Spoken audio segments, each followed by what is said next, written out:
You'd definitely be calling me a sook right now, that's for sure.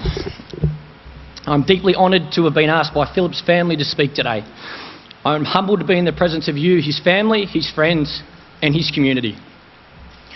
He was so proud of Maxwell, and it's easy to see why today. Taken from the game, his family and loved ones, at the age of just 25, he left the mark on our game that needs no embellishment. I don't know about you, but I keep looking for him. I know it's crazy, but I expect any minute to take a call from him or to see his face pop around the corner. Is this what we call the Spirit? If so, then his Spirit is still with me, and I hope it never leaves. I walked to the middle of the SCG on Thursday night.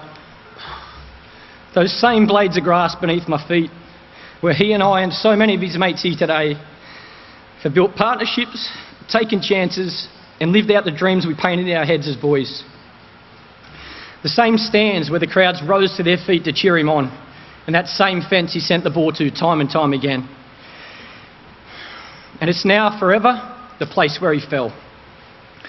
I stood there at the wicket, I kneeled down and touched the grass. I swear he was with me, picking me up off my feet to check if I was okay, telling me we just needed to dig in and get through to tea, telling me off for that loose shot I played, chatting about what movie we might watch that night, and then passing on a useless fact about cows.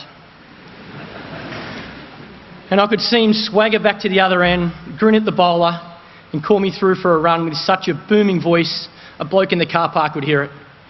The heart of a man who lived his life for this wonderful game we play, and whose soul enriched not just our sport but all of our lives.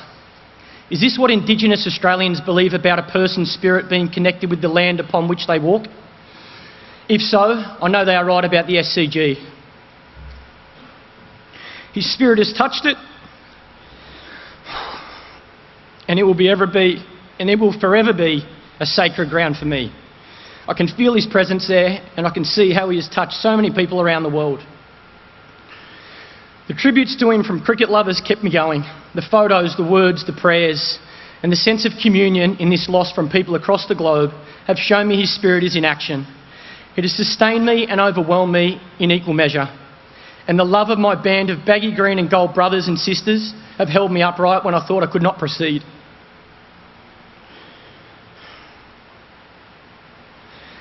His spirit has brought us closer together, something I know must be him at work because it's so consistent with how he played and lived. He always wanted to bring people together, and he always wanted to celebrate his love for the game and its people. Is this what we call the spirit of cricket? From the little girl in Karachi holding a candlelight tribute to masters of the game like Tendulkar, Warne and Lara, showing their grief to the world. The spirit of cricket binds us all together. We feel it in the thrill of a cover drive or the taking of a screamer at gully, whether by a 12-year-old boy in Worcester or by Brennan McCullum in Dubai. It's in the brilliant 105-wicket haul, just as significant to the players in a Western Suburbs club game as it is in a test match.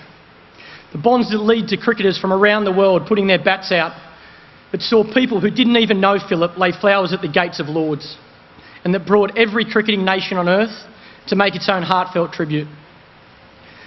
The bonds that saw players old and new rush to his bedside from wherever they heard the news to say their prayers and farewells.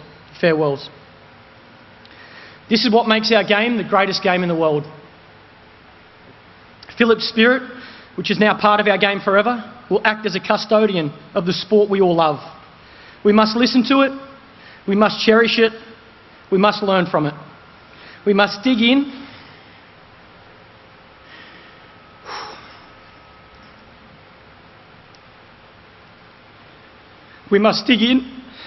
and get through to tea. And we must play on. So rest in peace, my little brother. I'll see you out in the middle.